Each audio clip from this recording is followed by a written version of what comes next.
Una gran tragedia nos ha impactado como mexicanos este pasado 19 de septiembre. 32 años después de aquel terremoto del 85, una vez más en la misma fecha, un terremoto de 7.1 nos vuelve a golpear, dejando a su paso escenas de sufrimiento, de dolor, de muerte, de desolación. Si bien es cierto que esta tragedia ha sacado lo mejor de nosotros como mexicanos en cuanto a unidad, en cuanto a actos de bondad, amor, apoyo unos con otros como hermanos, también es cierto que este sismo ha dejado a la gente con temor, con miedo. Cualquier alarma sísmica ya nos hace correr a todos. En la noche no podemos conciliar el sueño. Ya vivimos con un temor constante, estamos vulnerables. La pregunta que debemos hacernos es cómo debemos enfrentar como hijos de Dios situaciones como esta, donde nos sentimos inseguros o vulnerables. Yo creo que tenemos que enfrentar estas situaciones recordando tres cosas. La primera, debemos recordar que esto es parte de lo que iba a suceder. Ya lo sabíamos. A los cristianos esto no nos debe tomar por sorpresa. La palabra de Dios en Marcos 13:8, en Mateo 24, dice, porque se levantará nación contra nación y reino contra reino, habrá terremotos en diversos lugares y habrá hambres, habrá pestes y habrá también alborotos, pero esto será solo el principio de dolores. O sea, esto no es el fin. Eso significa que debemos recordar que esto ya estaba predicho, esto iba a pasar y va a seguir pasando. Lo segundo que debemos recordar es que Dios nunca nos prometió en su palabra que estaríamos exentos de situaciones como estas. Nunca lo prometió. No sé nosotros de dónde lo aprendimos o lo mal aprendimos, pero Dios nunca lo prometió. Lo que Él sí nos prometió es que en medio del dolor y de la tristeza, Él estaría a nuestro lado. Yo quiero que recuerdes, por ejemplo, a Lázaro en la tumba. Quiero que recuerdes a Juan el Bautista en la cárcel. Quiero que recuerdes a Pablo y Silas en el calabozo de Filipos, a José vendido como esclavo en Egipto, o a Job cuando perdió a sus hijos con aquel gran huracán. Cada uno de ellos, fieles siervos de Dios que atravesaron por momentos de dolor y de tristeza. Hermanos, es que esto el Señor ya lo había predicho. Los hijos de Dios también atravesaremos por momentos difíciles. Pero lo tercero y más importante que quiero resaltar en esta ocasión es, debemos recordar que el Señor siempre nos traerá esperanza en medio del dolor. El Señor lo prometió, nunca estaremos solos. Vamos a atravesar por el valle de sombra de muerte, pero Él dijo en el Salmo 23, nunca estarás solo. En Salmo 46:1 dice, Dios es nuestro amparo y fortaleza, nuestro pronto auxilio en la tribulación. Ese texto me encanta. Aún en medio de la tribulación, Él estará con nosotros y es nuestro amparo y fortaleza. Deuteronomio 31:6, sean fuertes y valientes, no teman ni se asusten, pues el Señor su Dios los acompañará y nunca los abandonará. Qué hermosos pasajes, ¿no es cierto? Querido hermano, en medio de este momento de dolor, en este momento trágico que estamos pasando como mexicanos, a sus hermanos quiero decirles algo, no pierdan la esperanza. Los hijos de Dios sabemos a dónde correr, sabemos a qué brazos correr. No estamos solos, no debemos caer en la desesperación, ni debemos vivir con temor. El Señor no nos hizo para vivir con temor. El temor es un enemigo. Por favor, corre a los brazos de Jesús. Mantén tu mirada en el Todopoderoso y mantén la fe. Porque Cristo muy pronto vendrá por los suyos. Y un día estaremos con Él en una tierra nueva, donde no habrá temblores, no habrá muerte, dolor, ni clamor, porque todas las cosas serán hechas nuevas. Que el Señor aliente tu corazón con estas promesas y que los mantengamos firmes hasta el final. Que Dios les bendiga.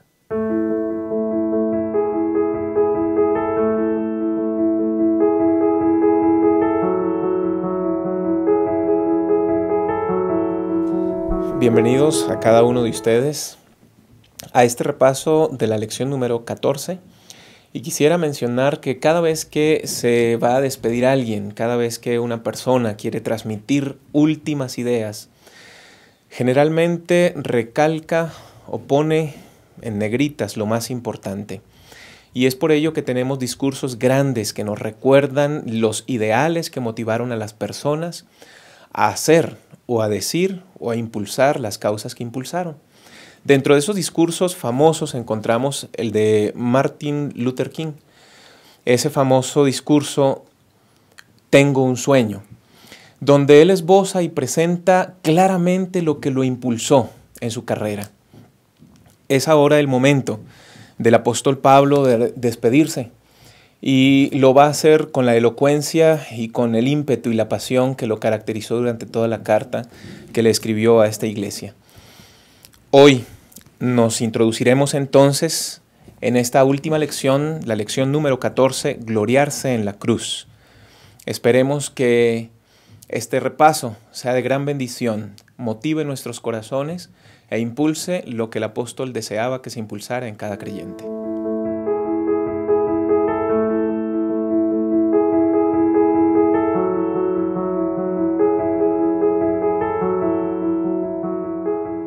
Bienvenidos, gracias por acompañarnos, quedarse con nosotros, a todos los seguidores.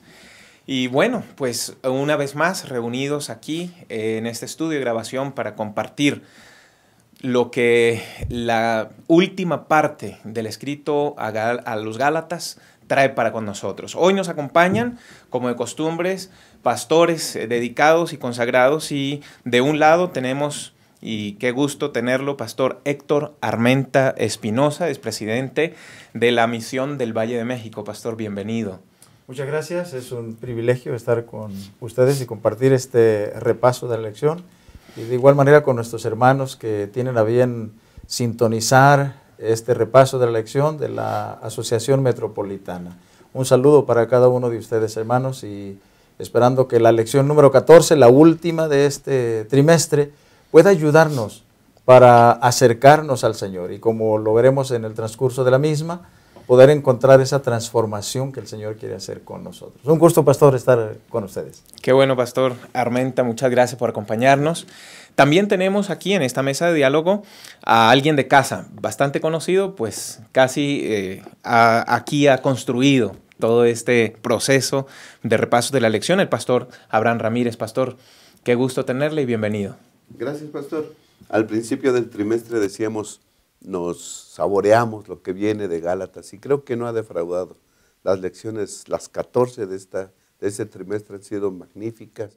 Creo que hemos aprendido, hemos crecido en Cristo, y hemos apreciado en forma más clara lo que significa la cruz, la muerte del Señor Jesucristo para nosotros. Gracias a Dios por la carta a los Gálatas. Bendición que Dios nos ha regalado, así es. Bien, queridos seguidores, vamos a compartir con ustedes en este momento el bosquejo para este repaso de la lección número 14, gloriarse en la cruz. Nuestro primer punto será un final diferente. El segundo punto estaremos viendo motivos de gloria, y finalmente en el tercer y último punto estaremos hablando de resultados de gloria. Y para iniciar con nuestro repaso y con cada uno de los tópicos, quisiera que sea Dios quien nos dirija, y para ello vamos a suplicarlo en oración. Inclinemos nuestro rostro y vamos a orar. Bondadoso Padre, muchísimas gracias porque en tu amor siempre procuras para nosotros mensajes alentadores.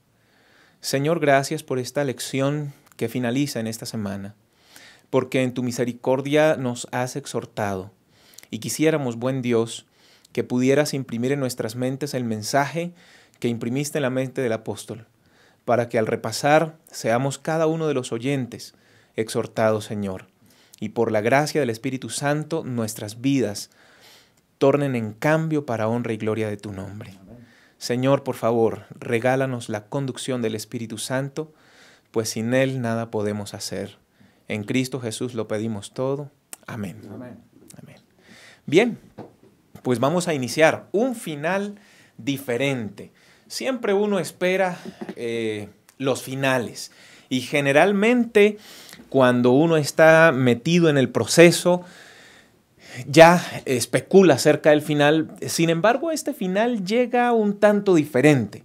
Viene y cambia el proceso que se trae. Pastor Armenta, ¿a qué debemos este final? Es que al hacer un análisis de las diferentes cartas que el apóstol Pablo escribió, encontramos que él normalmente utiliza saludos personales y pone al inicio nombres de algunos de los hermanos, ¿no?, que él había convertido o que les había ayudado para encontrar a Jesús. También utiliza exhortaciones finales en cada una de las cartas. Firmaba él en forma personal esa carta y tenía bendiciones o ponía bendiciones al final de la carta. Pero al final de la carta a los Gálatas, parece ser que él hace un poquito diferente al resto de las cartas, porque no contiene saludos personales. Él inicia la carta presentando sus credenciales, porque indudablemente tenía un mensaje que dar a sus oyentes o a sus lectores en ese caso, donde él le dice, miren, yo soy apóstol, y presenta ahí sus credenciales. Por otro lado, no tiene una acción de gracias. Pareciera ser que el mensaje que el apóstol habría de dar a los de la región de Galacia, pues era un mensaje donde necesitaba ser muy puntual en estos escritos.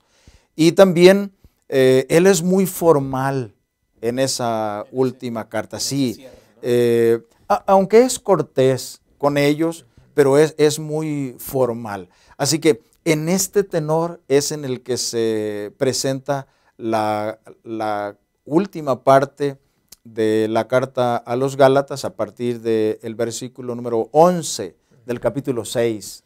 Ahí es donde viene y cambia el formato que venía acostumbrado a terminar con sus cartas, saludos, y aquí lo cambia. Sí, porque cuando él toma la pluma de manos del escriba, por su preocupación por los miembros de la iglesia de Galacia, él continúa dando consejos. Cuando debiese llegar al final de la carta, continúa dando consejos. Como lo mencionaba usted en la introducción, hace un subrayado, pone en mayúsculas para que pongan atención. Por eso dice, con grandes letras os escribo, para que ellos tomaran en cuenta el mensaje. Con grandes letras os escribo.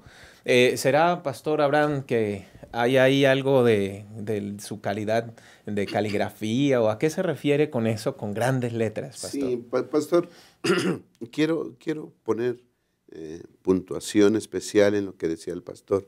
Esta carta es una carta conmovedora, ¿no? Pablo habla con todo su corazón, tratando de que los Gálatas caigan en el peligro de lo que vimos en toda la carta, del legalismo, ¿no? De creer que para salvarse, además de la confianza de la fe en el Señor Jesús, hay que guardar la ley para salvarse, ¿no? Las cartas de Pablo son cartas personales, habíamos dicho, ¿no? Cartas que les escribe a personas que conoce, que ama, ¿sí? Y que en Gálatas ve un grave peligro, y como dijo el pastor, al principio no hay acción de gracias. En otras epístolas dice, agradecemos a Dios por su fe, él da acción de gracias a Dios por los creyentes en otras iglesias. En Gálatas no, en Gálatas luego empieza a darles, ¿no? Porque veía que había un gran problema en Gálatas. Y para terminar su carta, ¿sí?, también evita ciertas cosas. En otras epístolas manda saludos específicos. Saluden a Rhodes, saluden a esta hermana, saluden al otro hermano, ellos han sido fieles, y destaca a ciertas personas de las congregaciones a donde les manda. Aquí no le escribe a nadie en específico. Sí, él termina su carta de forma diferente. Y como dijo el pastor, cuando él toma la pluma del escriba, ¿verdad?, entonces él dice, os escribo con grandes letras. Algunos han creído que tenía algún defecto en la mano, ¿verdad?, para escribir por todos los las situaciones que había pasado. Y el trabajo duro, ¿no? El trabajo duro de hacer carpas y todo, de hacer tiendas, ¿no? Y de las situaciones que había pasado por predicar la palabra de Dios. Lo habían apedreado, ¿verdad? Lo habían golpeado en diferentes maneras. Así que algunos creen que va por ahí, la cosa de las grandes letras, ¿no? Otros dicen que pues tenía mala vista desde su encuentro con el Señor Jesús. Dicen que es una secuela de eso y que por eso tenía que escribir con letras grandes para escribir, sí. Y entonces, pero creo que por donde tú fuiste, creo que es lo más correcto, ¿no? Si escribe con letras grandes, es para dar énfasis al mensaje que quiere decir, transmitir. Ya está a punto de terminar su carta y no quiere dejar que eso quede al aire. Les escribo con letras grandes y entonces viene que les escribe con letras grandes, ¿no? Y es lo que vamos a ver a continuación. Así que no se les olvide, tengan claro en esto. Es como si el Señor Jesús le estuviera diciendo a Nicodemo, de cierto te digo, escuchen, vean, analicen, piensen. Esto es lo más importante. Sí. Las letras grandes. A mí me surge una preguntita acerca de esto, ¿no? De la ausencia de los saludos específicos, la ausencia de esa cuestión tan personalizada que él acostumbra en otras cartas. ¿Será que es falta de aprecio? Porque ha escrito cosas fuertes a los Gálatas. En lecciones pasadas se ha visto. ¿Será falta de aprecio o será un exceso de preocupación? Yo creo, pastor, si me permite, recordemos que el apóstol Pablo era un pastor y como pastor tenía una sana preocupación por el rebaño. Y me parece que en esa dirección es en la que él presenta una forma diferente al resto de las cartas, incluyendo el final. Aunque ustedes pueden ver, por ejemplo, en el capítulo 1, el versículo número 3, dice, gracia y paz sean a vosotros de Dios el Padre y de nuestro Señor Jesucristo. Eso lo menciona en el capítulo 1 y el versículo número 3. Pero si ustedes van al capítulo 6, ahora en la conclusión de su carta, encontramos de igual manera. En el capítulo 6, el versículo número 16 dice, a todos los que anden conforme a esta regla, dice, paz y misericordia. Y en el versículo número 18 dice, hermanos, la gracia de nuestro Señor Jesucristo sea con vuestro espíritu. Amén. La preocupación de un pastor, donde él quiere que los miembros, que la iglesia en esa región, puedan entender que ciertamente tienen gracia de parte de Dios, pero también pueden tener paz en medio de las dificultades. Y vaya, en el caso del apóstol Pablo, cuando él enfrenta las diferentes persecuciones que encontramos en 2 Corintios 11, la diferente forma en que él sufrió por Cristo Jesús. Así que él hace que los miembros escuchen que el mensaje que él tiene es un mensaje que trae paz, que trae una bienaventuranza, podríamos decirlo. Porque hay misericordia y hay paz y hay gracia de parte de nuestro Dios. Una preocupación de un pastor, ¿verdad? Así es. Pastor Abraham. Sí, la situación de los Gálatas era una situación muy especial y específica de ese lugar, pastor. Es que a las otras iglesias les habla acerca de pecados irreligiosos, ¿no? Apártense de esto, de fornicación, de adulterio y de todo. Apártense.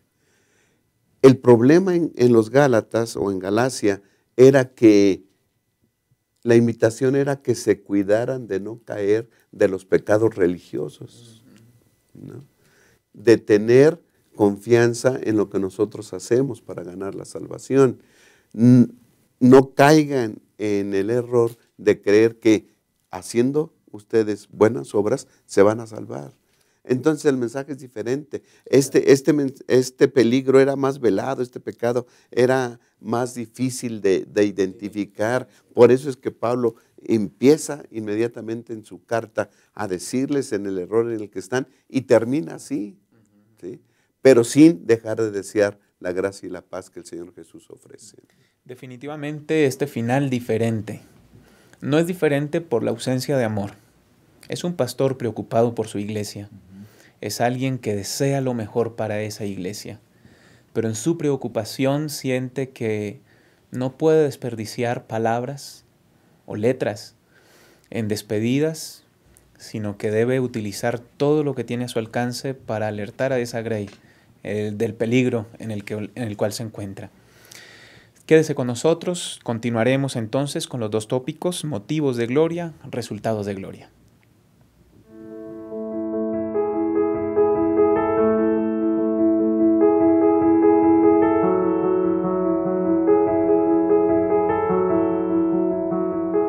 Estamos de regreso y continuamos con el repaso de nuestra lección. Ya vimos un final diferente, nuestro primer tópico, y ahora vamos a introducirnos en motivos de gloria. Saben que siempre el ser humano quiere ser reconocido y siempre busca esa aceptación y eso por lo cual pueda resaltar sobre los demás. De todas maneras, esa parte pareciera ser intrínseca al ser humano y los motivos de gloria se enlistan en esta última parte de la carta a la iglesia de Gálatas. Sin embargo, el apóstol hace un contraste y me llama la atención que desde el comienzo de la carta en Gálatas capítulo 1, versículo 7 y el capítulo 4 y el versículo 17, el apóstol Pablo alude a sus opositores, pero de una forma indirecta o muy tenue. Pero aquí lo hace directamente en Gálatas el capítulo 6 y los versículos 12 y 13. Y entonces menciona los que quieren agradar en la carne. Como que el motivo de gloria se enfoca en un aspecto. Pastor Armenta, ¿qué está queriendo introducir o qué está presentando el apóstol aquí concretamente? Quizá debiésemos de tomar el capítulo 6 y el versículo 12, que me parece que es lo que introduce aquí el punto este. Dice, todos los que quieren agradar en la carne, estos os obligan a que os circuncidéis, solamente para no padecer persecución a causa de la cruz de Cristo.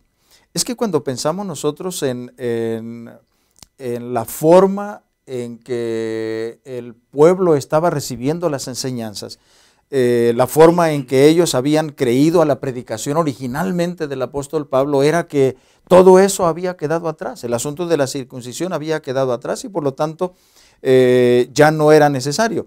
Y aquí quizá debiésemos recordar que la circuncisión tenía una connotación mesiánica.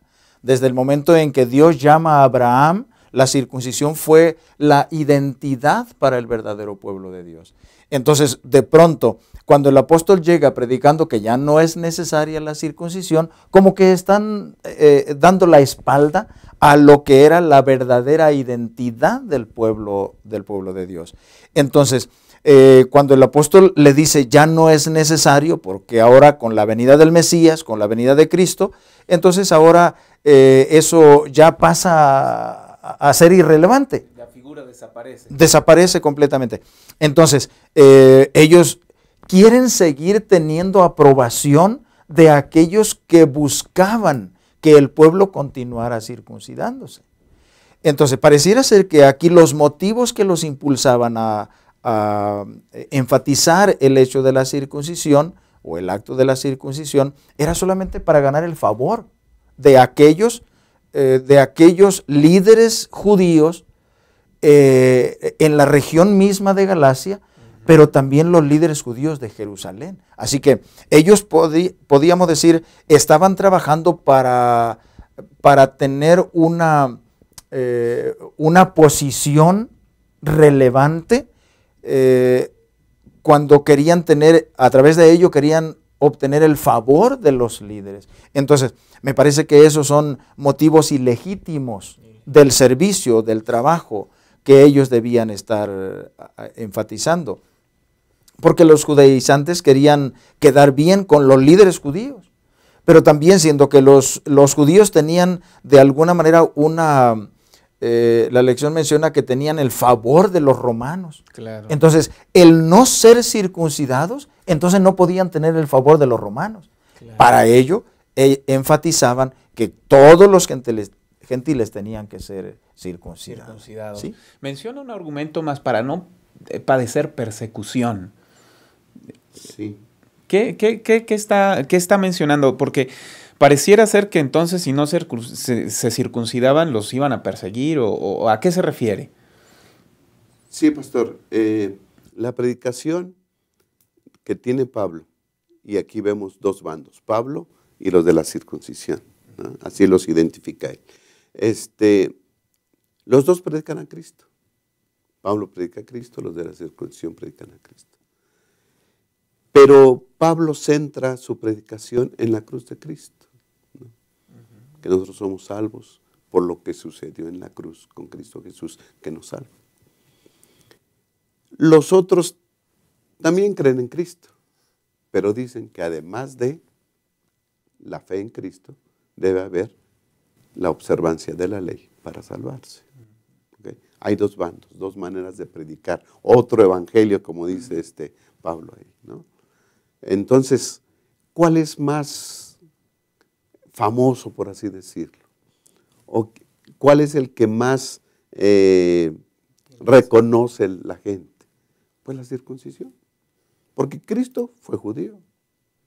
Y todos los dirigentes judíos, si nosotros buscamos la circuncisión y logramos que otras personas se circunciden, vamos a quedar bien con los dirigentes judíos. No hay ningún problema. Y además somos cristianos. Pero si nos circuncidamos, los dirigentes judíos no nos van a perseguir. ¿Sí? Porque seguimos siendo judíos. Porque la base de nuestra salvación, de nuestra creencia, la señal del pacto que tenemos con Dios, la mantenemos. Entonces no nos van a perseguir. ¿Sí? Además, la religión judía es una religión oficial por parte del gobierno romano y no nos van a perseguir tampoco. Eso es lo que buscaban. Ahora, ¿de qué te glorías? ¿No? ¿O en qué te glorías? ¿Cuál es la motivación de tu vida? ¿Sí? Parece ser que estas personas buscaban como motivación de vida, como lo que les motivaba a predicar, era la ganancia terrenal, quedar bien con los demás, poner una buena cara con los demás. ¿Sí? Yo me imagino, en Gálatas no sé cuántos hermanos eran, pero si lograban que ellos se circuncidaran, inmediatamente iban a llenar un informe para quedar bien con los de Jerusalén y decir 100 circuncisiones, ¿no? Entonces, para ellos era también motivo de poner buena cara, logrando que la gente se circuncidara. Era un motivo, dice ahí el comentarista, de estadísticas eclesiásticas o estadísticas, ¿verdad?, religiosas. Yo quedo bien con todos. Si yo logro que los demás se circunciden, yo quedo bien con todos, estoy bien con todos, pongo buena cara y logro la gloria del hombre, de mis semejantes. Ellos buscaban eso. Pablo ponía su confianza y su motivación en otras cosas. En otras cosas, claro. El apóstol Pablo lo pone en contraposición, ¿no? Sí. En el versículo 14, ¿no? Lejos esté de mí gloriarme, sino solamente en la cruz. Y era una cuestión seria mencionarlo. Digo, para nosotros es algo aceptable. Sí. Incluso es motivo de religiosidad o un símbolo de religiosidad tener una cruz. Pero en ese entonces no era así. Pero aún así él pone esto en la mesa, él argumenta, ¿no? Y entonces sí, presenta un motivo diferente de gloria. Y justamente es aquí donde del segundo punto de motivos de gloria, pasa a la segunda fase, ¿no?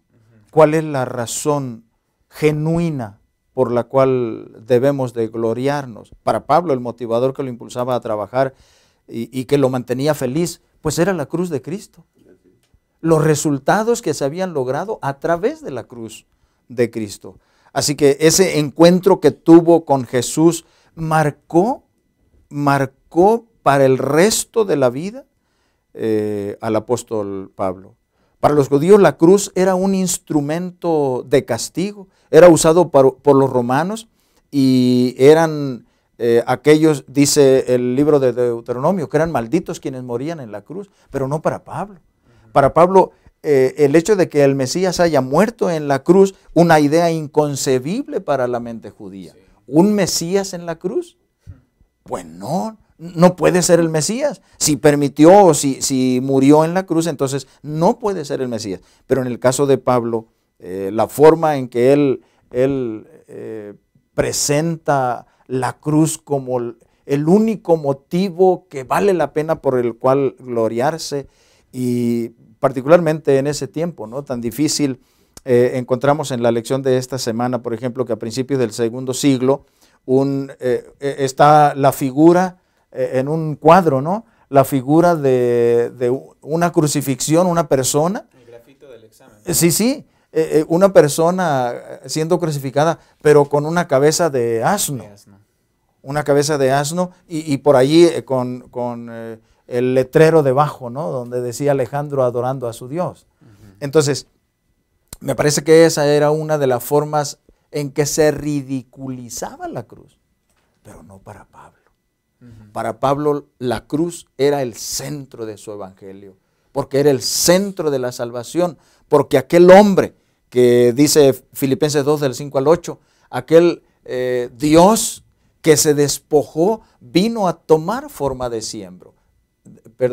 forma de siervo, a tomar forma de hombre, pero por amor a ti y a mí, porque Él quería salvarte.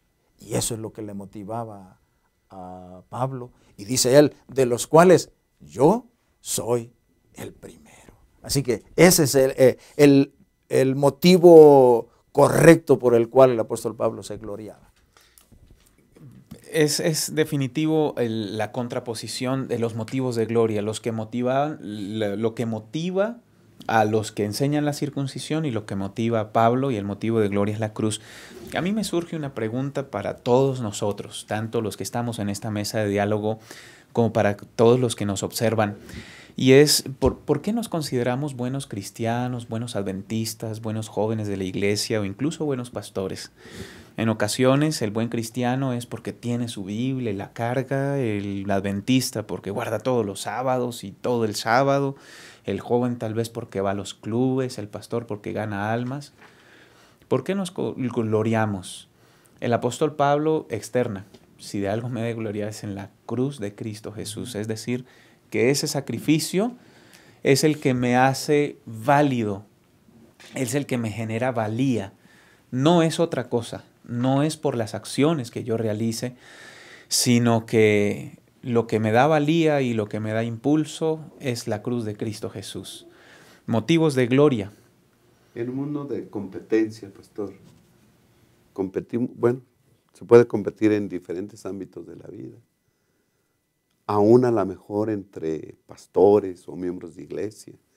Y siempre nos andamos comparando con los demás, ¿no? Siempre nos andamos comparando con los demás. Y yo soy mejor por esto, por otro. Y si no soy bueno en esto, le busco en dónde puedo ser bueno para ser mejor que el otro. ¿No? Y presentar logros, así como cuántas circuncisiones al año, ¿no? O cuántos bautismos al año, o cuántos logros al año, o qué sé yo. ¿Será ese nuestro motivo de gloria? ¿Será ese lo que nos motiva a vivir consagrados a Dios? Porque todos los que estudiamos buscamos la salvación, ¿no? Pero, ¿cómo la buscamos? ¿Con logros? ¿Sí? ¿Algo que satisface a nosotros? Entonces, Cristo presenta la cruz como el centro de nuestra vida. Si algo te debe de motivar a vivir, es la cruz de Cristo Jesús. Así es Cristo Jesús muriendo por ti en la cruz del Calvario. No hay mayor motivación de vida que esa, ¿no? Pastor Ramírez, me parece que aquí debiésemos de introducir el hecho de que la cruz de Cristo hace que nosotros podamos renunciar al mundo. Sí. La cruz de Cristo es la que da significado a nuestra vida espiritual. Por eso es que nosotros morimos al mundo, lo menciona el apóstol Pablo, ¿no? Morimos al mundo, pero ahora vivimos para Cristo Jesús, porque la cruz es la que hace la diferencia en nuestra vida y la que nos da la razón de ser diferentes en nuestra vida como padres, como esposos, como hijos, como miembros de la iglesia, como líderes. No sé, algunos de los que nos están escuchando pueden ser líderes de alguna área en la iglesia, pero la cruz de Cristo es la que nos debiese hacer diferentes a nosotros en nuestro servicio a Dios. Claro, eso introduciría nuestro siguiente punto, pero quisiera concluir entonces mencionando que motivos de gloria. Si los motivos de gloria son la cruz, delante de la cruz de Cristo, todos somos igual de valiosos. Qué bonita lección hasta aquí nos ha traído enseñanza de que frente a la cruz de Cristo, el motivo de gloria, todos somos igual de importantes o valiosos. Quédese con nosotros, regresamos para ver el último tópico, resultados de gloria.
Bienvenidos de regreso con nuestra última sección, la tercera parte, resultados de gloria.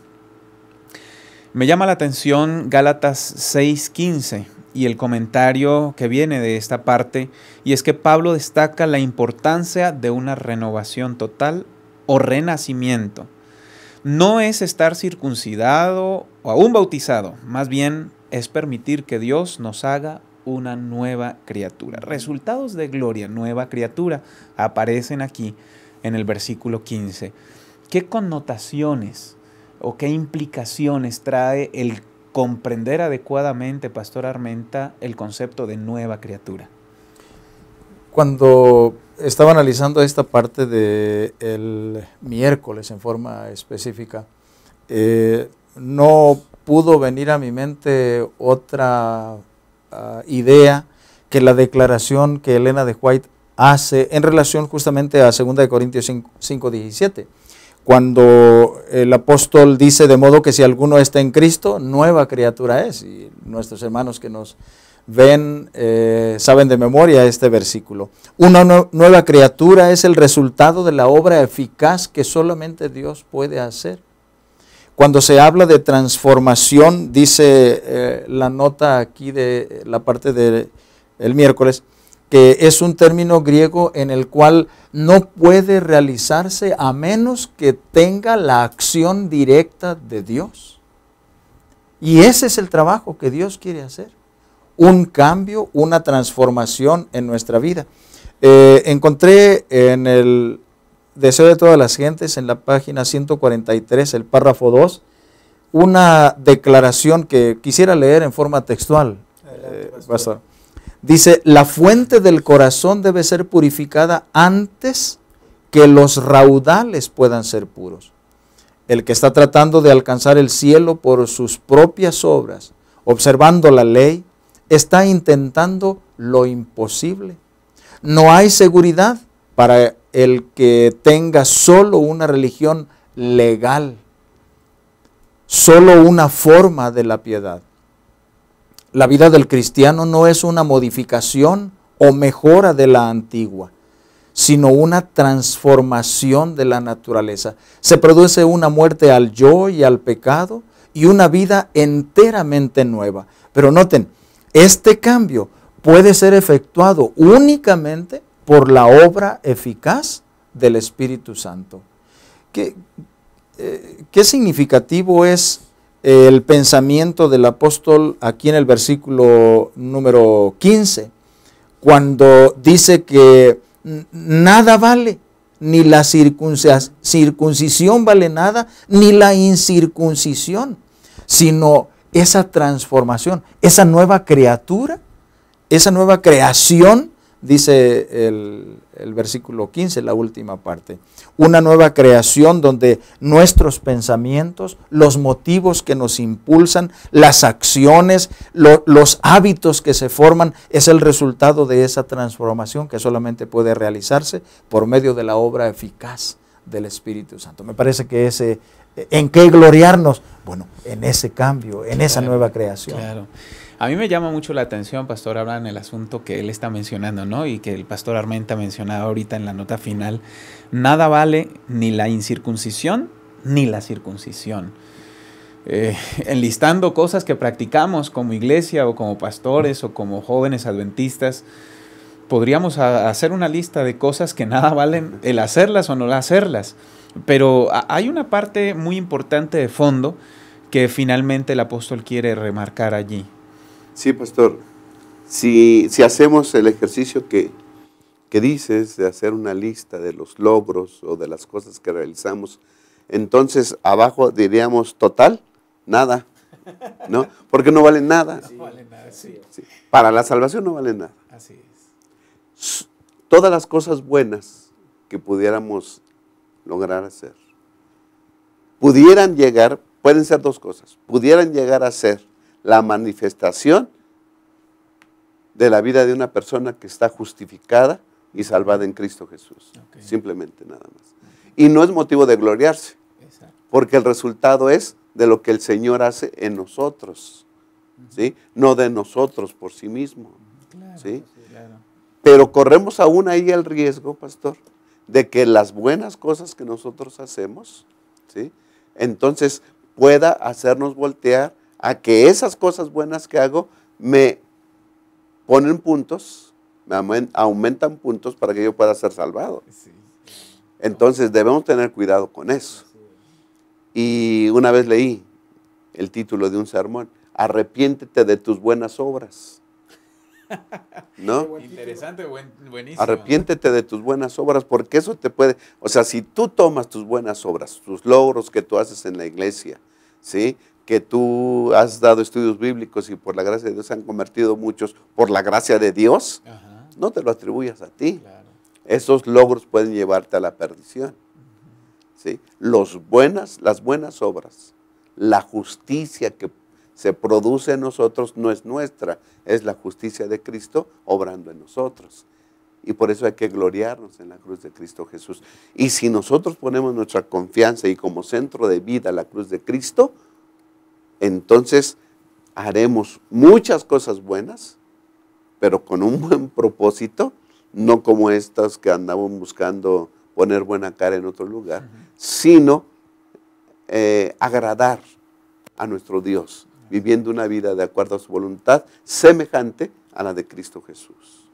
Creo que ese es el propósito, ¿verdad?, de que Cristo obre en nuestros corazones. Claro que Perdón, sí. pastor. Adelante, pastor. Es que Jesús lo ilustró, a mí me llama la atención. Decía el pastor Alberto Sánchez hace varios años allá en la Universidad de Montemorelos, yo me escondo ante estas declaraciones. Dice, porque la verdadera religión no se basa en el comportamiento externo. No es eso. El Señor Jesús lo dijo en una forma muy fría, diríamos, o muy cruda, o muy real.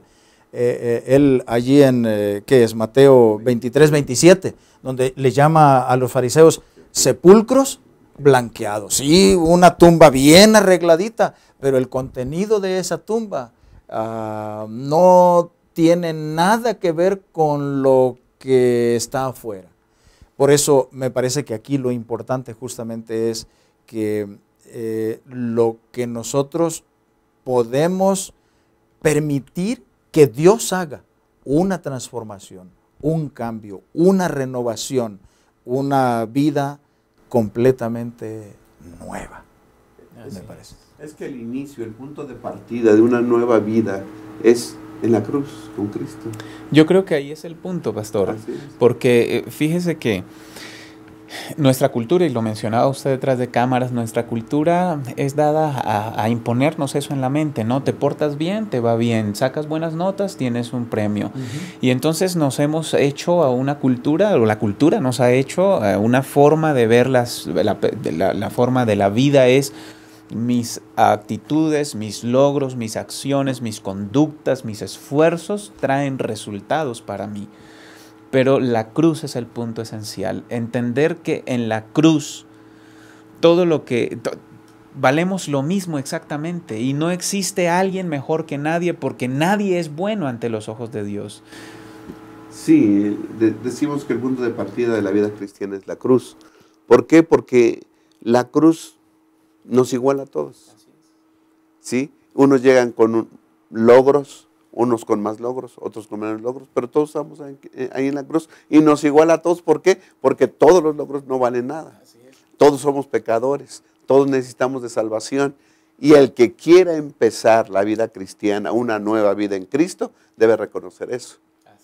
Y ante la cruz, o sea, al contemplar al Rey del Cielo crucificado por nosotros, y lo que citó el pastor anteriormente, hay en vosotros ese sentir que hubo también en Cristo Jesús, ¿cómo podemos nosotros presumir de algún logro? Lo que nos queda al contemplar al Rey del Cielo muriendo en la cruz es agachar la cabeza y reconocer nuestra pecaminosidad y pedir salvación en su nombre. Sí, no hay otro. y es que, como lo decíamos al inicio del repaso de esta lección, el encuentro justamente de Saulo de Tarso con Jesús fue lo que marcó la diferencia. Ahora, me parece, Pastor Bocanegra, que aquí podemos introducir la última sección de esta parte, claro, de la tercera parte. Sí, porque ahí viene, después de que el apóstol Pablo hace esta alusión a que la gloria es en la cruz de Cristo, y que el resultado de esa justificación que Él nos otorga es acciones producto de esa justificación, y entonces son acciones en base al amor, porque Dios las hace a través de mí, yo se lo permito. Pero Él habla de otros resultados de gloria, ¿no? Que usted quería mencionar, pastor, el versículo 17, creo que a eso es a lo que quiere llegar, ¿verdad, pastor? Exactamente, es que el versículo número 17, donde dice, de aquí en adelante nadie me cause molestias, porque yo traigo en mi cuerpo las marcas del Señor Jesús. Y el apóstol ya lo había mencionado, o lo menciona a Timoteo, se lo menciona cuando dice, todo aquel que quiera vivir piadosamente en Cristo Jesús, padecerá persecución. Me parece que esas son parte de las marcas que el apóstol Pablo tenía como resultado del rechazo de un mensaje impopular, de una verdad que los judíos en ese momento no podían aceptar, y como resultado, ¿cuántas veces fue azotado? ¿Cuántas veces sufrimientos? Por causa de esa nueva verdad, nueva entre comillas, ¿no? Sí. Pablo tiene dos marcas. Era circuncidado también, y todos los judíos estaban circuncidados. Ahí tenían la marca en el cuerpo de lo que ellos creían, su salvación. Pero Pablo dice, no, yo llevo en mi cuerpo las marcas de Cristo. Circuncidado. Pero las marcas que yo llevo, ¿sí?, me hacen y me recuerdan esclavo de quién soy, siervo de quién soy. Soy siervo del que murió por mí en la cruz del Calvario. Y por estas marcas, ¿verdad?, o por Jesús, quien murió por mí, estoy dispuesto a tener estas y más marcas que vengan. ¿no? Estoy dispuesto a morir por Cristo Jesús. Así que entonces las marcas, ¿verdad? Las podemos llevar, a lo mejor no como una persecución o algo que nos afecte físicamente, pero vivir el estilo de vida conforme a la norma que dice aquí, ¿verdad? Eso trae burlas. Así es. Trae señalamientos, marginación a veces. Estigmas, exacto. La palabra misma. Sí. Pues llevemos todos esos estigmas, ¿verdad? Con agrado, con gozo, porque las tenemos por Cristo Jesús.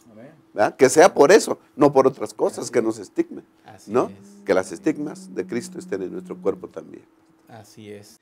A mí me llama la atención la pregunta y quisiera concluir esta parte haciendo esa pregunta. ¿Cuáles son las marcas, ya sean físicas de otro tipo, que tienes por causa de tu fe en Jesús? Normalmente un fan o un hincha de una selección o de un X equipo de fútbol, pues se le reconoce como seguidor de ese equipo porque compra la playera, se pinta, se sabe las porras, va a sus partidos. Somos siervos de Cristo, somos seguidores de Cristo Jesús. ¿Y cómo entonces llevamos esas marcas, no? Vamos a terminar con algunas conclusiones, Pastor Armenta. Se acabó la lección. El apóstol Pablo dijo lo que tenía que decir. ¿Qué podría concluir? Solamente agradecer por el estudio de esta carta a los Gálatas, porque en ella verdaderamente encontramos ese evangelio eterno como está contenido en las lecciones, en las 14 lecciones de este trimestre. Un evangelio eterno, un evangelio que ha sido el mismo, un evangelio que tenemos que aceptarlo solamente por gracia, porque nuestra salvación no tiene otra razón, sino solo por la gracia de Cristo Jesús. Ciertamente hay luchas, pero en medio de ellas el Señor ha prometido estar con nosotros. Y me parece que eso debiésemos de mantener en nuestra mente, que el estudio de la carta a los Gálatas nos trae la certeza de la salvación por medio de Cristo Jesús, solo por gracia, por ningún otro medio. Amén. Qué bonito es recordarlo. Pastor Abraham. Sí, pastor.